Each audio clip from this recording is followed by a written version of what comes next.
Boatsy. The presser happened today. I want to say congratulations to both men. Congratulations to both men. Congratulations to both combatants and even Macau, Chamberlain. And that was spicy still. Listen, take my money. There's certain fights, there's certain times when I say take my money, yeah. This one, I was intrigued immediately. I said, oh, I need to see this. Mm-hmm. You know what I mean? It was like, even when I spoke to Dan today, actually. Yeah.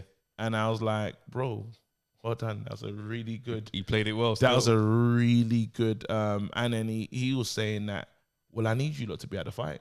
He said, I need you lot to be there. Oh, yeah. I said, I need you, Trav, to be in attendance. Absolutely. Yeah, Wale, he said, I need you, man, to be there because you, man, like it or not, from, Andre Sterling. From Sterling, banging on the table. Sterling. From that to we've been rocking to this point. And he's like, I was like, bro, it's just cool to see you that was on Channel 5 and not really, that they kind of left you out the mix. Yeah. Talk about light heavies, your name wasn't really in the mix. Oh, he's fought his way into the conversation. You are the conversation now. In a true brick by brick. Yeah. Straight, bro. Like, it's Very proud. I remember, like, when my boy sent me a video, he's like, this guy's on smoke still. And I was like, what? And I watched the face-off over the table, and it's in some little room. And he was just guying at Andre Sterling. It's one of the ones I'm like, I've got to see how that fight plays out because the way this brother is talking, incredible work. Bruv, came in there, did what he said he's going to do. Yeah. I'm like, wait a minute. This brother's from Lewisham as well? Yeah. Come on, bro. And you know what? It's good because, I was listening to Boatsy and there's a thing that Boatsy's doing that I'm into. There's a kind of like, I want to say unhinged, yeah. But it's like when he feels like, don't try it, he tells you, like, he's like, nah, wait, listen, Dan, don't do that. Don't, like, you know what I'm saying? Don't insinuate that. Like, what you saying? Like, you came raw, you came with a war hat, yeah? Because Dan with a war hat, and Boatsy's like, raw. And why I know this fight is going to be special is, Boatsy's like, listen, there's times when, like you said, he woke up this morning, and he kind of knows what Dan's on, especially because they know each other. He said, I got to go train. So he said, before thingy, I went to go and train. That's right. I said, oh, these guys here, they know what guys are going to bring the pain, bro. This is going to be a super fight, and they're going to bring something out of each other. Absolutely. They're definitely going to bring something out of you that we might not have seen before. Absolutely. It's that familiarity, and it turns.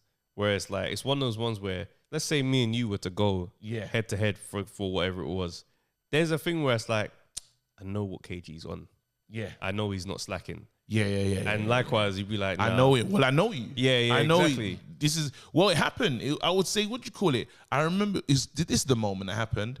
When you called me for, when you said we need to do a show together. Yeah. And it was like, first of all, I was umming and ahhing about the show. And I was umming and ahhing because I was like, I know Travis is going to be doing just too much, bro. I know Travis is thinking about this thing heavy. Like, for me to do this show, I have to get into his mad mindset right now.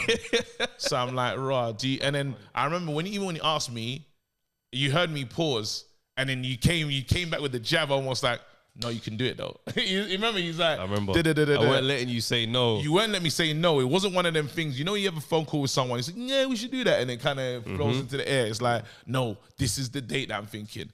As soon as that happened, I said, oh, it's game time now. That's right. It's like I knew straight away, and I was calling you. I said, bro, I'm in the game. You know. Yeah. I was like, bro, Travis, I'm going to turn up, bro. You see what I'm saying? And it was, even, bro, it wouldn't stop. And there was times where I'm very chill and relaxed about things.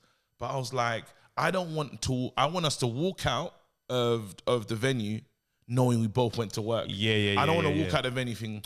Oh, Travis cooked and I was kind of there. Because the walkout's not the right. It's not. When we take that picture at the end of the night outside the thing, I want to know you was there. Absolutely. Do you know what I'm saying? And that's the thing. And it was only because I knew you a lot. I knew how you was going to prep towards this. I couldn't fail, fam. Yeah. And that's 100%. These two men right 100%. now. These two men are in that same situation. All those rounds that they've done with each other is coming back to the surface. But what's funny is that there's an element of like chippiness from both. Yes. And Aziz's one, I understand because like, yo, I've come up the hard way. Like I was reaching out to these same promoters and them man was slamming the door in my face and that. And now I'm here at the table headlining my own thing. I'm like, that journey there hits different, bro. It does. Man sitting there like, you don't even want me here. And I'm here still. Yeah. But then you know what? When you talk about the chippiness from Boatsy, because I was trying to understand Boatsy today, and I don't get to talk to him. I don't talk to him any much at all. Do you know what I'm saying? So what I saw from him is he almost feels disgusted that people feel that he had a blight with the Olympics. He's like, raw, like, you man are like almost playing on my Olympic journey because I had to work hard. You gave a little sound of the story about how leaving his ends and getting Sheffield and joining the Olympic group, and there was so many things he had to give up. That's right. He talked about sacrifice, and I've never heard him get into the sacrifice bag before because it says no one cares what I have to say. But it was interesting to hear. And then now you get the thing of, well, because when we do talk about it, we say, well, you was at the Olympics and you've had the red carpet rolled out for you. If there's something that's going to piss him off, it sounds like it's that thing there. 100%. That's the button for him. That's the button. Don't have it down like I'm some privileged guy. Like I've fought my way into those spaces. Yeah. And I do respect that. I think the grievance that people, I guess, have with Boatsy is, okay, but with that, what have you done with, you know what I'm saying? Yeah. What have you done since? With the Olympic pedigree. Yeah. And then here's a man sitting next to you who admits that he sparred with you and he's part of that sparring process is the reason why he's here at the table with you now. Yeah. So he's caught up. Yeah. And that's the part where you start thinking, okay, well, I do hear that you've earned it, but it's the thing where fans are looking, thinking, but you could have done more. You could have done more with the thing that you worked hard for. Do you see what I'm saying? And it's like, I hear the chippiness when he goes, when Ben Shalom speaks and he goes, you should have introduced Ben Shalom as Team Aziz. And I'm like, oh, that says a lot, boy. He said awkward laughs at the top table. And he said he's going to message him later. You're going to message him. He goes, yeah, you're saying that to me now, but you're going to message him differently. And I'm listening to that thinking to myself, so you already feel slighted over there. There's a slight. And I look at the thing now and I think to myself, what must Boatsy be like to work with, to the point where it seems like there's a lot of weird things happening around his name. The Hearn relationship, the title shot that got mentioned after they parted ways. So you take it with a pinch of salt, but also with a semblance of there be some truth in there.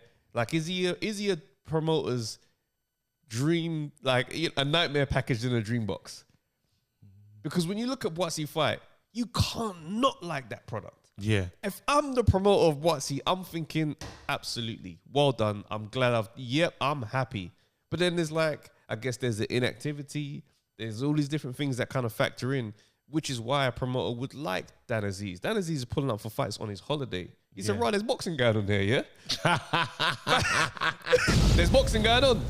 Get man on the card. Whoever you got that's about. Yeah. That's the type of thing that I'm doing on holiday. Yeah. It's wild. It's wild. It's nuts. So I'm looking at that, I'm thinking, so what, is Boatsy hard to get out the stables? What makes you have friction with, what makes a promoter favor someone else? Yeah. You know, what he needs to do now is talk more. You know, like, I think fighters don't put a lot of credit into people understanding what's going on with them. Like, one of the greatest things that happened for me this year is sitting down with Yard. I learned everything I need to learn about him. Yeah. In that small sit down, I said, okay, I understand it. While I criticize you going for the title shot and this, that, and the other, well, we understand now because you've explained yourself. What we need to hear from Boatsy, and this is wherever he goes, right? Talk. Yeah. You know what I mean? Talk and let people understand, because we don't really know your story. We don't know the hardship. We don't know what you call it. All we know is that you're quiet, and at certain times, if the fight gets mad, you'll try and pack man in. You'll be on smoke. We know that the aggression is there. We don't ever question the aggression. You know what I mean? But now what's been allowed is with the breakdown in the relationship with Eddie Hearn and this, that, and the other, narratives have been able to form. So we need to understand why the fights got turned down. Yeah. Why you're, do you agree with your coach when he says my fighter could would you want something bad to happen to my fighter? You trying to get my fighter killed? We need to understand that. We need to understand how do you take those comments? You know what I mean? And very quickly it can be cleared up. You know what I mean? Very quickly it can be cleared up. Again, it's a big fight. This one, he's already had the Craig Richards one. This is the next one. He said he's done this one as a title eliminator. He said the only reason why I was interested in fighting my friend is because it is for the title eliminator. This now puts me in a space for a title shot, which now says that maybe he's ready now. Yeah. It's going to be a good fight, man. It's going to be a good fight. Absolutely. And I think anybody sleeping on Dan Aziz in this fight would be silly. This man is active. He's fought at the levels. He's climbed. He's done things the traditional way. Mm-hmm. And he's held the things that he's done. For me, I'm like, hats off. That type of consistency. Yeah. And he just managed himself. That's how you see him presses, and even the gloves are off. That's how you manage it. There was something I was watching it with a smile on my face thinking, you turned up. You're now one of the guys. The hat made sense. The glasses.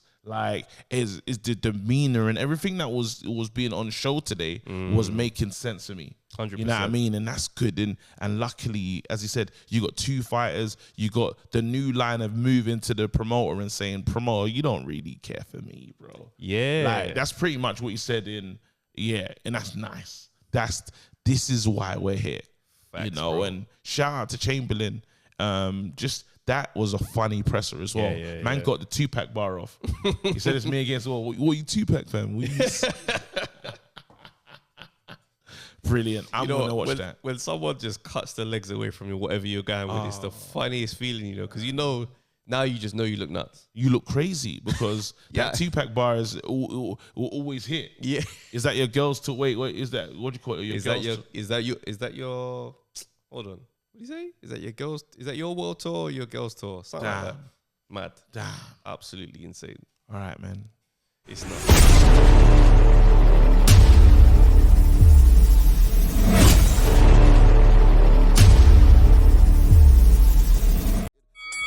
Let's do another one. Undefeated, you're always gonna go. Yo, people, thanks for watching the Undefeated podcast. Make sure you like, subscribe, share, leave a comment, and all that good stuff, man. This is the place to be.